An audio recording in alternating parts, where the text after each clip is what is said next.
ময়ূৰ বাইদেউ যেতিয়া first join কৰিছিলে আজি প্ৰায় হয়তো 2 বছৰ 3 বছৰ আগত মই এতিয়া মানে খোলা খুলিকে ক'ব পাৰিম যে সেইখিনি সময়ত তেখেতে কমপ্লিটলি জিৰ' আছিল জিৰ' ইন দা চেন্স মানে অকল পইচাৰ ফালৰ পৰা কোৱা নাই তেখেতৰ নেচাৰ তেখেতৰ বিহেভিয়াৰ কমপ্লিটলি জিৰ' হিচাপত মানে একদম গ্ৰাউণ্ড লেভেলত আছিল স্কুলত পঢ়াইছিলে তেখেতে আৰু তেখেতে জইন কৰাৰ পিছত কেতিয়াবা ক্লাছতো তেখেতে কান্দে তেখেতৰ নিজা পাৰ্চনেল প্ৰব্লেমো আছিলে সেইবোৰো শ্বেয়াৰ কৰিছিলে তাৰপিছত আমাৰ গ্ৰুপত কি হয় সদায় মানে ধৰক এভৰি মান্থ হওক বা 2 মাহ 3 মাহৰ মূৰত হওক কিছুমান টাস্ক দিয়া যায় এইবোৰ কৰক সেইটো কৰক যেনেকুৱা তেখেতৰ চাগে সেইটো টাস্ক পাইছিলে যে ৰীল বনাব লাগিব যিসকল নিউমাৰলজি ষ্টুডেণ্ট আছে তেওঁলোকক মই ৰিলছ বনাব দিওঁ নাম্বাৰ্ছৰ ওপৰত আৰু ৰিলছবোৰ আপলোড কৰিব দিওঁ প্ৰথমতে বহুতে জোচত বনায় এতিয়া যেনেকুৱা ৰিচেণ্টলি 60 days চেলেঞ্জ এটা দিছিলো মই তাৰ ভিতৰত চাগে 4জনমান আছে 60 daysৰ যেতিয়া চেলেঞ্জ দিছিলো সেইদিনাখন প্ৰায় 130 140 ষ্টুডেণ্ট জইন কৰিছে ষ্টাৰ্টিঙত 20-25জন মানে ৰিল বনালে এতিয়া গৈ থৈ 4-5জন মান আছে যিটো একচুৱেলি ছাকচেছ ৰেটো তেনেকুৱাই থাকে মানুহক আপুনি 100জন মানুহক আপোনালোকে এটা কাম দিয়ক তাৰ ভিতৰত খুব বেছি ছাকচেছফুল আপোনাৰ 10-12জনে হ'ব স্কুলতো যদি আপোনালোকে চাই স্কুলৰ এটা বেটছত এটা ক্লাছত অকল কেইজন মানুহে ছাকচেছফুল ভাল পঢ়া শুনা ষ্টুডেণ্ট থাকে তো তেখেতক সেই টাস্কবোৰ দিলো বেলেগ ষ্টুডেণ্টেও কৰিলে তেখেতেও কৰি গৈছে তাৰ ভিতৰত মানে এতিয়া মোৰ কাৰণে ভাল এক্সাম্পল যদি মই দিব লগা থাকে আমাৰ ষ্টুডেণ্টক মানে মই তেখেতৰ এক্সাম্পলে দিওঁ বাকীখিনি তেখেতে ক'ব পিছত মই আকৌ কৈ আছো হয় ময়ূৰ বাইদেউ কওক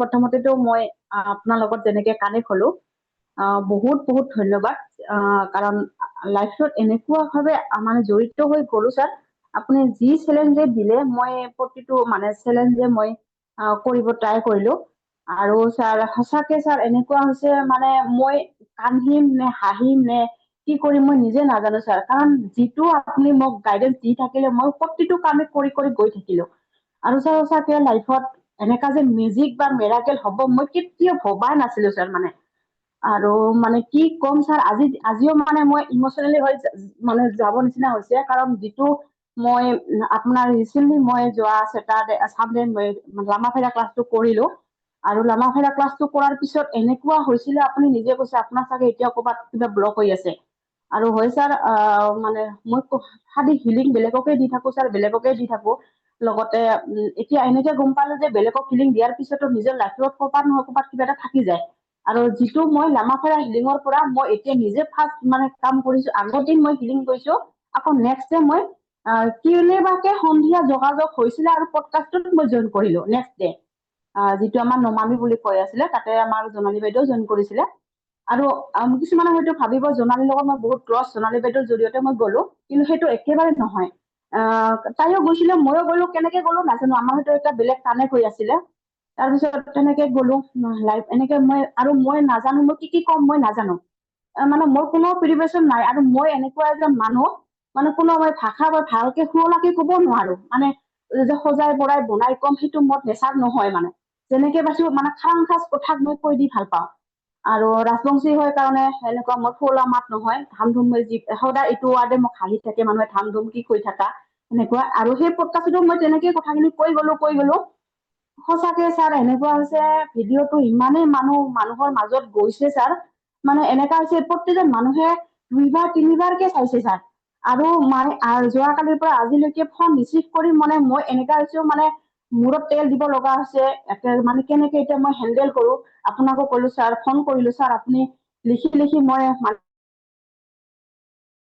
লিখি মই মানে কি পোৱা নাই তত পোৱা নাই লাষ্টত কুইন বাইদেউকো ফোন কৰিলো বা আপুনি ছাৰৰ এপছটো দিয়ক নেকি ছাৰৰ বাইদেউৰ জৰিয়তে মই এপছটোও ললো লগতে আপোনাৰ তাতে পেইড কৰি কৰি কামবিলাক কালি বহুতখিনি ৰিপৰ্ট বনালো মই এতিয়া আজিও বনালো ছাৰ আৰু যিটো ভিডিঅ' মানে 100K পাৰ কৰিলে অলৰেডি ইমান মানে মৰম দিছে ছাৰ মানুহখিনিয়ে বিৰাট ভাল লাগিছে ছাৰ আৰু কংগ্ৰেচুলেশ্যন ছাৰ মানে আপোনাকে মই কংগ্ৰেচুলেশ্যন দিব লাগে কাৰণ আপোনাৰ জৰিয়তে মই গুৰু হিচাপত মানে আপোনাৰ জৰিয়তে মই আজি এইখিনি ছাকচেছ পাইছো ছাৰ আৰু সেই পডকাষ্টত কিন্তু মোৰ আপোনাৰ কথাটো কোৱা নহল মানে বাৰে বাৰে কিবা কিবি কুৱেশ্যন মানে মোৰ মাইণ্ডত বেলেগ বেলেগ কথা খেলিয়ে থাকিলে কিন্তু নিৰ্মলৰ যে গুৰু যে মোৰ বেলেগো আছিলে সেইটো কথা মানে আৰু এবাৰ মোৰ ক'ব মন আছিলে আৰু তাৰপিছত যেনেকে কোনো প্ৰি প্লেনিং নাছিল ন ছাৰ, যেনেকে পাইছো মই তেনেকে কৈ দিলো কথাখিনি।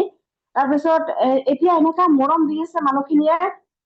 এই অলপ আগতে চাৰিআলিৰ পৰা DSP এজনে মোক ফোন কৰিলে, ক'লে আৰু যেতিয়া মানে যেনেকা জুবিন গাৰ্গ মৰি যোৱাৰ পিছত এতিয়া মানুহে তেওঁক এতিয়া ভগৱান ৰূপত দেখি পায়, মোক কৈছে আপুনিও তেওঁৰ এটা কিবা এটা অৱতাৰে হৈ আহিছে নেকি, তেনেকে ক'লে। মই দাদা মোক তেনেকে নকব দেই, মই তেনেকা এতিয়ালৈকে হ'ব পৰা নাই, মই অকমান মানুহে হৈ আছো, তেনেকে ক'লে। কৈছে নহয় তুমি সঁচাকে এজন সাহসী মহিলা। যি মানে এনেকুৱা মহিলা মানে প্ৰত্যেকখন মানে ঘৰতে থাকিব লাগে। যিজনী মহিলা হাজবেণ্ডৰ এফেয়াৰ এক্সট্ৰা মেডিকেল এফেয়াৰ থাকিও তুমি সেই হাজবেণ্ডৰ লগতে তুমি আজি জীৱনটো পাৰ কৰিম বুলি তুমি নিজে কিবা এটা কৰিম বুলি ভাবিছা, ওলাইছা, তেনেকে ক'লে। তাৰপিছত সঁচাকে ছাৰ তেতিয়া মানে বহুত বেছি ইমচনেলি হৈ গৈছো মই। আৰু 20 টকা 30 টকাৰ পৰা ছাৰ সদায় আপুনিও জানে 30 টকাৰ কাৰণে মই ছোৱালী চাওমিন খুৱাব পৰা নাছিলো। আৰু তেতিয়াই মই নিজে পুৰা দাখিলি কৈছো যে ময়ো এটা দিনত ময়ো মানুহ হ'ম। আৰু যি মানুহ হ'ম এটা দিনলৈকে মানে মানে মানুহে মোক যাতে সেই মৰমখিনি মানে প্ৰতিদিনে মানে যেনেকে পাই থাকো, তেনেকে ছাৰ মই প্ৰতিজ্ঞা কৰা নিচিনাকে কৰিলো। আৰু আপোনাৰ চেলেঞ্জ মই যিমান পাৰো কৰিব ট্ৰাই কৰো। আৰু সদায় সেইকাৰণে ইউনিভাৰ্চিটিক মই এনেকে গলা লগালৈ ইয়াৰ এনেকে মানে কৈ দিওঁ কেতিয়াবা। ছাৰ বহুত বহুত ধন্যবাদ ছাৰ, লামা ফেৰাৰ জৰিয়তে এইখিনি মই আকৌ বেছি ফাষ্ট গ্ৰ' কৰিব পাৰিছো ছাৰ। সঁচাকে ছাৰ বহুত বহুত ধন্যবাদ ছাৰ। কংগ্ৰেচুলেশ্যনছ কাৰণ মই কংগ্ৰেচুলেশ্যনছ এজ এ মানে গুৰু হিচাপত সঁচাকে মই কিন্তু ছাৰ সঁচাকে ক'ব লাগিব, মই অনেষ্ট গুৰু লগ পাইছো। যিহেতু আপুনি মোৰ এজন মানে প্ৰথম গুৰু আপুনিয়ে। আৰু লগতে আমাৰ যিজনী এক্সেছ মেম আছে যে এক্সেছৰ মেম, সেই মেমো মানে মোৰ বিষয়ে প্ৰতিটো ক্লাছতে ছাৰ কৈ থাকিলে। আৰু হয়ও ছাৰ কাহিনীটো তেনেকুৱাই, কাৰণ যেতিয়া মোৰ এক্সেছ কৰিবলৈ টকা নাছিলে, নিজৰ চেইনডালত হৈ মই ক্লাছ কৰিব গৈছিলো। এনেকে ছাৰ 1.5 লাখ টকাৰ কৰ্চটো যেতিয়া মই কৰি আহিলো, তেতিয়া আপোনাকো মই এইটো ফিডবেক হিচাপতে দিছিলো ছাৰ মই 1.5 লাখ টকাৰ কৰ্চটো কৰিব পাৰিলো ছাৰ। তেনেকুৱা ছাৰ সঁচাকে আজি 20 টকা 30 টকাৰ পৰা ছাৰ আজি যিখিনি দেখা পাইছো ছাৰ, অন্ততঃ আপোনাৰ কাৰণে দেখা পাইছো ছাৰ। আপুনি একেবাৰে ইউটিউবত দিয়ক ছাৰ, এইটো ফেচবুকত দিয়ক, আপোনাৰ ফিডবেক হিচাপত মই সদায় কৃতজ্ঞ। আৰু ছাৰ মাতিছে মোক, আৰু এতিয়া ডিষ্ট্ৰিক্টে বিচাৰি আছে ছাৰ, বা আপুনি কেতিয়া ধেমাজি আহিব, কেতিয়া তিনিচুকীয়া আহিব। এতিয়া মই ছাৰ ছোৱালীক লৈ ইমান দূৰলৈকে যোৱাটো জানো সম্ভৱ? এতিয়া মইহে ছাৰ টাইম মেনেজ কৰিব লগা হৈছে ছাৰ। বঢ়িয়া, চবে আনমিউট কৰি পিনে তেখেতক এবাৰ কংগ্ৰেচুলেশ্যন জনাই দিব। Congratulations, Mayuri. Congratulations, Mayuri. Congratulation Congratulations, ময়ূৰী, Ba. অভিনন্দন জনালো Mayuri আৰু Ba. আগুৱাই যাওক। Congratulations. একচুৱেলি অকল তেখেতৰ ষ্টৰী নহয়, এনেকুৱা আৰু ষ্টুডেণ্টছ আছে। কিন্তু মই বিচাৰো আৰু বেছি ষ্টুডেণ্টছ এনেকুৱা ওলাব লাগে। কাৰণ কি হয়, বহুতে বিচাৰে, এইটো লাইফ চবেই বিচাৰে। কোনোবা আছে যোনে নিবিচাৰে যে মানি ফ্ল' নহওক মোৰ লাইফত, পইচা নালাগে, ফেমিলিক মই ছাপোৰ্ট কৰিব বিচাৰো, বা মই নিবিচাৰো মই যি আহিছে এটা দুটা ক্লাছ শিকিছো নিজে কৰিছো। কোনোবা আছে যে তেনেকুৱা, চবকেতো তেনেকুৱা লাইফ লাগে। বাট তেখেতৰ নিচিনাকৈ কষ্ট কৰিব নিবিচাৰে কোনো। হয়নে কথাটো? বহুতবাৰ কৈছো, তেখেতে অলমষ্ট যিমানবোৰ টাস্ক দিয়া গৈছে, যি কৰিব দিছো চবেই কৰে তেখেতে। সোধা নাই কেতিয়াও, কুৱেশ্যন সোধা নাই যে তেখেতৰ যদি ফাৰ্ষ্ট ভিডিঅ'বোৰ চাই হাঁহি উঠিব আপোনালোকৰ। স্কুলত যায়, পথাৰৰ মাজত ৰাস্তাৰ মাজতে তেখেতে ভিডিঅ'বোৰ বনায়। ভাল হোৱা নাছিলে, আৰু মই কৈছিলো ফাৰ্ষ্ট ভিডিঅ' আপোনালোকৰ ভাল নহ'ব কেতিয়াও, কিন্তু কণ্টিনিউৱাছলি বনাই থাকক, এটা টাইমত চেঞ্জ হ'ব। তেখেতৰ ভইচ ক্লিয়াৰ নাছিলে, মই ক'লো কি মাইক কিনক। আৰু কাৰোবাক কৈছিলো মাইক কিনিব, তেখেতে মাইকেও কিনিলে। তেখেতৰ ঘৰতো গৈছিলো ৰিচেণ্টলি, তেখেতে পুৰা ছেটআপ বনাই থৈ দিছে এতিয়া ভিডিঅ'জ বনোৱাৰ কাৰণে। আৰু আজি তেখেতৰ এনেকুৱা কণ্ডিশ্যন যে তেখেতৰ এতিয়া ফোন ৰিচিভ কৰিব পৰা মানে কেপাচিটি নাই।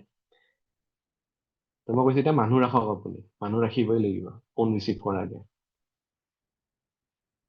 আৰু এই বস্তুটো মোৰ কাৰণে দুটা হিচাপত মোৰ কাৰণে একচুৱেলি মোৰ কাৰণে বেছি হেপিনেছ। আৰু বহুত আছে যোনে পডকাষ্টবোৰত গৈছে। ফাৰ্ষ্ট হৈ গ'ল যে যেতিয়া মই ষ্টাৰ্ট কৰিছিলো, আই থিংক 2020ৰ ওচৰত, আৰু যেতিয়া মই মানে ফাৰ্ষ্ট ভিডিঅ' বনোৱা ষ্টাৰ্ট কৰিছিলো, তাত মই এটা ভিডিঅ' বনাইছিলো যে ফাৰ্ষ্ট ডিগ্ৰী শিকাৰ পিছত আপোনালোকে আদাৰ চিলিং কৰিব নালাগে। আৰু এইটো মই বাৰে বাৰে ক্লাছত মই কৈও থাকো। এটা গ্ৰুপ আছে কৰবাত শিকা, তেওঁলোকে আহি পিনে পুৰা মোক ফোন মেছেজ, ইউটিউবৰ ভিডিঅ'ৰ কমেণ্ট যে বহুত মিছগাইড কৰি আছে আপুনি, ভুল শিকাই আছে। মই গম পোৱা নাছিলো তেওঁলোকে ক'ত শিকা, পিছত বাৰু গম পালো ক'ত শিকা হয়। বহুতে হয়তো জানেও তেওঁলোকক। চ' সেই বস্তুটো লৈ পিনে মোৰ এটাই মানে এনেও নাম্বাৰ 1 ন ইগ' এটা থাকে যে না কিবা এটাতো চেঞ্জ কৰি দেখাম। তেতিয়াই মই মানে এটা নিজকে প্ৰমিচ কৰিছিলো যে অসমত 100জন গ্ৰেণ্ড মাষ্টাৰ বনাম। কিয় ভাবিছিলো, কাৰণ অকল 4-5জন মান গ্ৰেণ্ড মাষ্টাৰ আছিল তেতিয়া অসমত। আৰু তেওঁলোকে গ্ৰেণ্ড মাষ্টাৰৰ কোৰ্চ বহুত চিলেক্টেড মানুহ দিয়ে, চবকে নিদিয়ে। মোৰ ষ্টুডেণ্টে যেতিয়া গ্ৰেণ্ড মাষ্টাৰ হৈ উঠে 6 মাহ 7 মাহৰ ভিতৰত, তেওঁলোকক সোধে কেনেকে গ্ৰেণ্ড মাষ্টাৰ হ'ব পাৰি 6 মাহৰ ভিতৰত। আমাৰ 2 বছৰ হৈ গ'ল, 3 বছৰ হৈ গ'ল।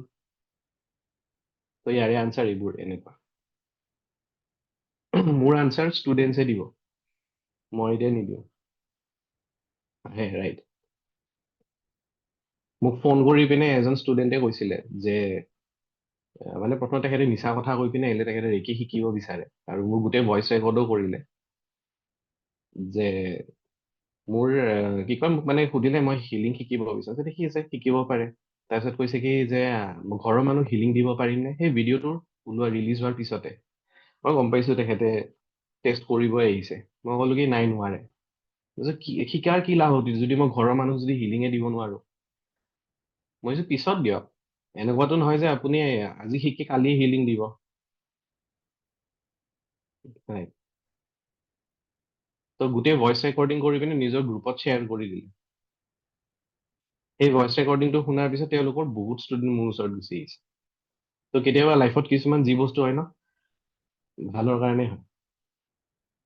য'ত মোৰ চাগে সেইখিনি সময়ত 100 ষ্টুডেণ্টো নাছিলে, তেতিয়া এটা বেটছতে 60-70টা ষ্টুডেণ্ট গুচি আহিছে গ্ৰুপবোৰ এৰি পিনে। কাৰণ চবেই জানে যি বস্তু মই কৈ আছো সেইটো ফেক্ট হয়। আপোনালোকৰ যদি এনাৰ্জি লেভেল ল' থাকে, ফাৰ্ষ্ট ডিগ্ৰীতে যদি আপোনালোকে আদাৰ চিলিং কৰে, যাৰ নিগেটিভিটি বহুত বেছি থাকে, প্ৰব্লেম আপোনালোকৰে হ'ব। ছেকেণ্ড ডিগ্ৰী শিকাৰ পিছত কৰক, থাৰ্ড ডিগ্ৰী শিকাৰ পিছত কৰক। তো সেইটো এটা ৰিজন তেখেতৰ ফিডবেকটো লোৱা। আৰু ষ্টুডেণ্ট আছে, আৰু এইটোও নহয় যে অকল তেখেতে মোৰ ওচৰত শিকিছে, তেখেতে বেলেগতো শিকিছে, মোৰ আৰু সেইটো প্ৰব্লেমো নাই।